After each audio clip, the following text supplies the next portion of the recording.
Salut chers amis en Jésus-Christ. Grâce au Seigneur Jésus-Christ, nous avons marqué le mercredi de cendre hier. Et aujourd'hui, nous célébrons la liturgie de jeudi après le mercredi de cendre. L'Église nous invite à méditer autour du livre de Deutéronome au chapitre 30, versets 15 à 20. Psaume 1, verset 1, 2, 3, 4 et 6.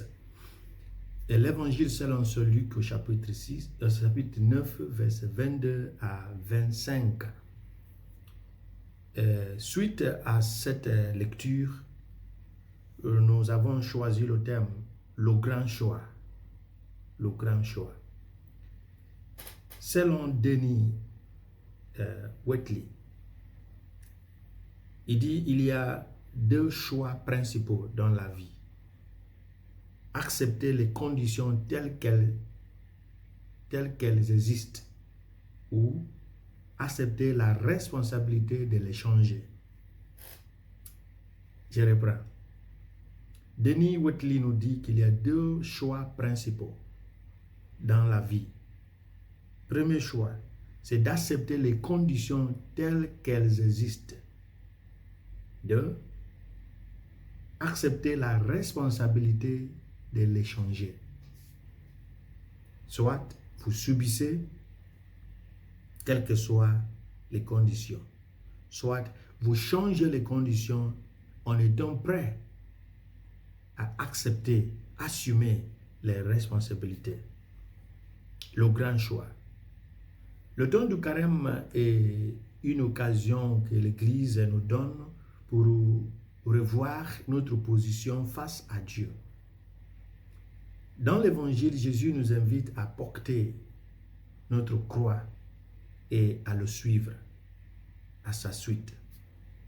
Cela implique la décision de nous renier. Mais il y a une question centrale. Dans quelle mesure est-il possible de se renier soi-même? Est-il possible? La première lecture apporte une réponse pratique à cette question fondamentale. À travers Moïse, Dieu présente à Israël deux choix contradictoires, la vie et la mort, tout en affirmant qu'il s'agit d'une question de choix personnel.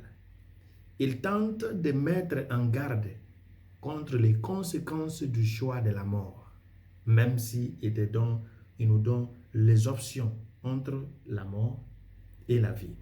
Le choix qui sauve est le choix d'obéir aux commandements, aux statuts et aux ordonnances de Dieu. Ici, vous allez remarquer dans la première lecture tirée du livre de Deutéronome chapitre 30, versets 15 à 20. Vous allez remarquer que les Écritures emploient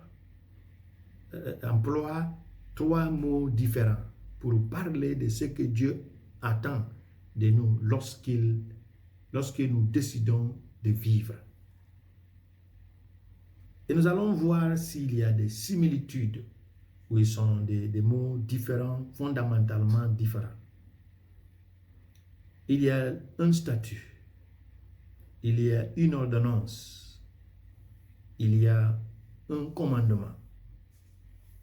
J'ai eu à consulter les experts, les exégètes et les écrivains bibliques, les érudites. Un statut se dit en hébreu choc, C-H-O-Q, O-K. Choc est une loi, une condition ou une loi civile de Dieu. Une ordonnance, ce qui veut dire une loi ou un décret. Choc est une limite ou quelque chose de prescrit, ce qui veut parler d'une tâche, une partie, une limite. Un autre mot qui pourrait être utilisé pour définir choc est une exigence. Une exigence. Une exigence. ou une ordonnance. Notez que le mot ordonnance est utilisé dans la définition des chocs. Une ordonnance pour définir statut. Et l'ordonnance, c'est dit aussi en hébreu, choc ou shuka. Nous avons vu l'orthographe des chocs. Maintenant, shuka, ici, la même racine du mot choc ou un dérivé de choc, shuka, est utilisé chaque fois que nous voyons le mot en anglais ordonnance, ce qui est aussi en français ordonnance, dans la parole. Si le statut veut parler d'une ordonnance que nous avons vue comme un décret, une loi, c'est le mot shuka que les écritures hébreues utilisent. Et cela signifie, si vous lisez le livre de l'Exode chapitre 18, verset 20, Lévitique chapitre 18, verset 1, 2, 3 et 4, vous allez voir la signification des mots employés là-bas. Comme une loi, une ordonnance, une limite, un test ou quelque chose de prescrit. En cela, nous voyons que les mots statut et ordonnance sont interchangeables. Soit nous disons statut, soit nous disons ordonnance. Il y a un décret, quelque chose prescrit. Maintenant, si nous voyons commandement, cela se dit misva en hébreu, selon Strong. Strong, c'est un bibliste. Selon lui, misva signifie un commandement des hommes ou des dieux. Et un commandement issu d'un code de sagesse. Ça veut dire celui qui donne cet ordre a bien réfléchi et n'est pas n'importe qui. Donc c'est un commandement réfléchi. C'est pourquoi ils viennent avec l'ordre. Cette définition n'a pas été d'une grande aide. Il ne nous a pas beaucoup aidé.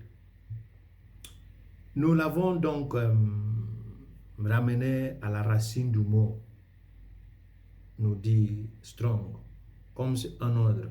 Donc, il a repris la racine du mot sava, ce qui signifie porter plainte, commander, charger, donner des ordres ou nommer.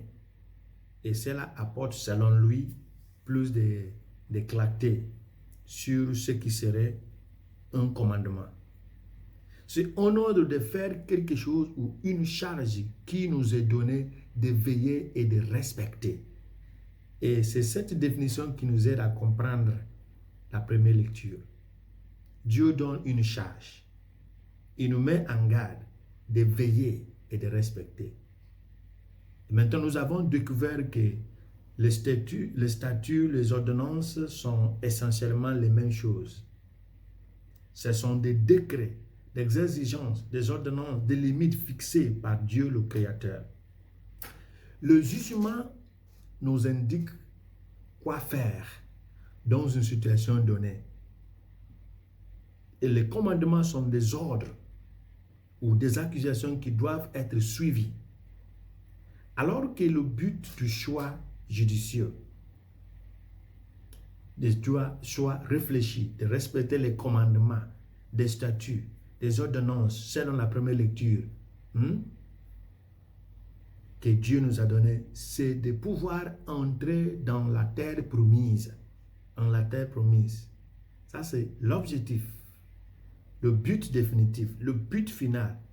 Jésus nous dit que le bénéfice de porter notre croix à sa suite, c'est de sauver notre vie.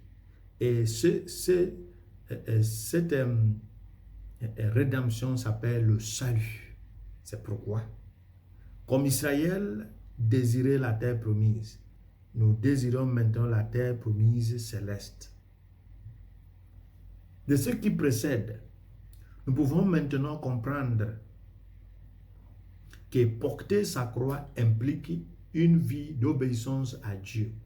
Dans ce choix, chacun est appelé à rechercher l'approbation et agir avec l'approbation de Dieu dans tous les aspects de ses entreprises. C'est plus pratique et théorique. Pour ce faire, nous avons besoin de l'aide de Dieu comme nous l'avons prié à la collecte, la première lecture, la prière d'ouverture de jeudi après mercredi de cendre. Et cette prière nous dit, stimule nos actions avec inspiration. Avec ton inspiration, nous prions Seigneur et fais-les progresser avec ton aide constante afin que tout ce que nous faisons puisse toujours commencer par toi et par toi être amené ou soit amené à l'achèvement.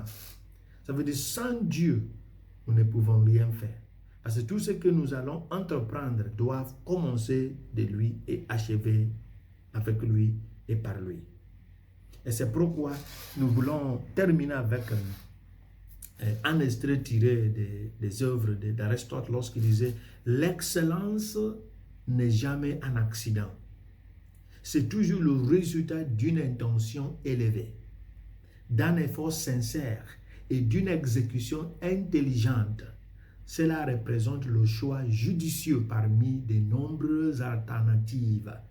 Le choix et non le hasard détermine votre destin. » Revoyons cette réflexion.